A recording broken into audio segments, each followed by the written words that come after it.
दोस्तों मैं फराज मलिक। उत्तराखंड के दो शहर, पहला हल्द्वानी, दूसरा जोशीमठ, इन दोनों जगहों पर लोग सड़कों पर उतरकर विरोध प्रदर्शन कर रहे हैं, सरकार से गुहार लगा रहे हैं।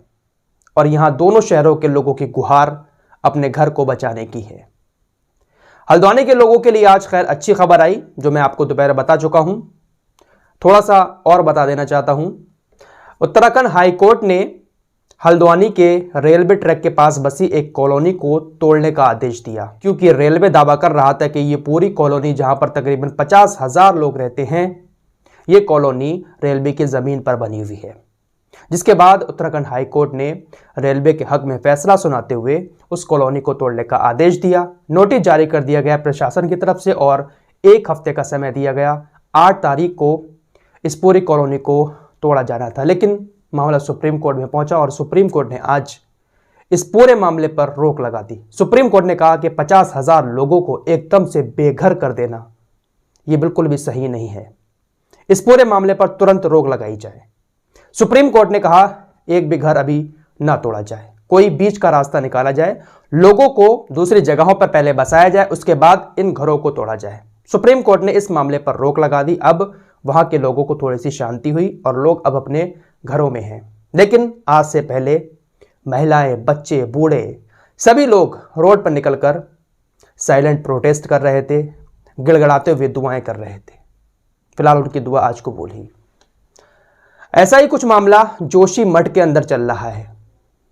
यहां पर हाईकोर्ट ने आदेश दिए घरों को खाली करने के, तोड़ने के, लेकिन वहां पर कुदरत का निजाम कुछ ऐसा हो रहा है कि लोग अपने घर छोड़ने पर मजबूर हो चुके हैं। उत्तराखंड का जोशीमठ एक बहुत ही खूबसूरत पहाड़ी एरिया है और हिंदुओं का एक बहुत ही पवित्र स्थान है। यहां पर काफी सारे श्रद्धालु भी जाते हैं। इसी जोशीमठ के अंदर तकरीबन 500 घरों पर एक बहुत बड़ा खतरा मंडराया हुआ है। जोशीमठ पहाड़ी एरिया है और इस एरिया में दरारें पड़ना शुरू हो गई हैं। घरों की दीवारों में दरारें, सड़कों पर दीवारें, घर के आंगन में दरार, घर के कमरे के अंदर फर्श में दरार, दीवारों पर दरार, छत पर दरार, हर जगह दरारें पड़ना शुरू हो गई हैं। और दरारें कोई छोटी मोटी नहीं है, बहुत बड़ी बड़ी दरारें हैं। कभी भी कहीं पर भी मिट्टी खिसक जा रही है नीचे से और दरार पड़ जा रही है। कहीं कहीं पर तो पानी भी निकलना शुरू हो जा रहा है। अचानक से ये क्या हो रहा है जोशीमठ के अंदर? लोग इतना ज्यादा परेशान है, लोग ठीक से अपने घरों में सो भी नहीं पा रहे हैं। लोगों को डर लगता है कि अगर हम सोते हैं और कहीं अचानक से दीवार में दरार पड़े और हमारा मकान गिर जाए हमारे ऊपर। ये हो क्या रहा है जोशीमठ के अंदर? जोशीमठ के अंदर अब तक तकरीबन 561 घरों में बहुत बड़ी बड़ी दरारें पड़ चुकी हैं। जमीन में है, कहीं छत में है, कहीं दीवारों में है। 561 घर खतरे के निशान पर है, जिसके चलते हुए तकरीबन 16 परिवारों ने पलायन भी कर लिया है। 16 परिवार वहां से दूसरी जगह चले गए हैं।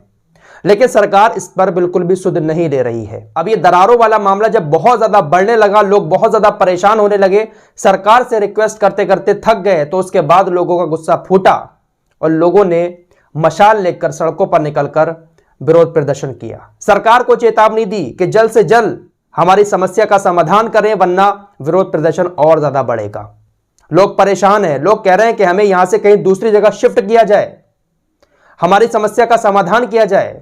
ये दरारें क्यों पड़ रही हैं, इसकी वजह क्या है, इसकी जल्द से जल्द जांच कराई जाए, सरकार हमारी समस्याओं का समाधान करे। लेकिन सरकार अब तक बिल्कुल भी इस तरफ ध्यान नहीं दे रही थी। लेकिन जब इस तरह का विरोध प्रदर्शन हुआ है तो अब खुद उत्तराखंड के सीएम साहब ने जोशीमठ की तरफ नजर की है और कई सारे एक्सपर्ट की टीमें अब वहां पर जाकर जांच करेंगी। लेकिन एक बड़ी चीज सामने ये आ रही है, जोशीमठ के अंदर ये जो जमीन धंस रही है, दरारें पड़ रही, इसके पीछे कई वजहें बताई जा रही हैं।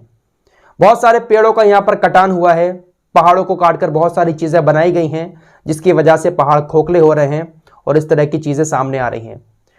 चमोली के डीएम साहब ने ट्वीट किया है कि जोशीमठ में भू धसाव की समस्या के दृष्टिगत जिला प्रशासन ने बीआरओ के अंतर्गत निर्मित हेलंग बाईपास निर्माण कार्य तथा एनटीपीसी तपोवन विष्णुगाड़ जल विद्युत परियोजना के अंतर्गत निर्माण कार्यों पर अग्रिम आदेशों तक तत्काल प्रभाव से रोक लगा दी है। यानी डीएम साहब के इस ट्वीट के मुताबिक जोशीमठ में 2 काम चल रहे हैं। एक बाईपास कहीं से निकल रहा है और दूसरा कोई विद्युत परियोजना भी वहां पर चल रही है, जिसके तहत शायद पहाड़ों को काटा जाता होगा, पेड़ों को काटा जाता होगा, जिसके चलते हुए इस तरह की शायद दरारें पड़ रही है। एक्सपर्ट वहां पर जाकर अब इस बात की जांच करेंगे कि आखिर ये सब क्या हो रहा है।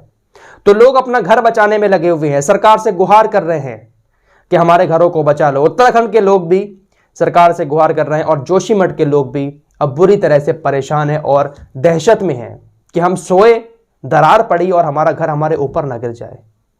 तो ये सब कुछ हो रहा है। फिलहाल इसके जिम्मेदार कहीं ना कहीं इंसान ही हैं। पहाड़ों को पहले काटकर घर बनाए गए, रास्ते बनाए गए, कुदरत की चीज़ों के साथ खिलवाड़ की गई। अब और भी ज़्यादा कटान करके, पेड़ों को काटकर और बहुत सारी चीज़ें वहाँ पर बनाई जा रही हैं, जिसकी वजह से शायद ये पहाड़ इस तरह की दरारें अपने साथ लेकर हमारे सामने आ रहे हैं। फिलहाल इस रिपोर्ट में इतना ही। मिलते हैं एक और नई वीडियो के साथ, तब तक के लिए अपना ख्याल रखिए।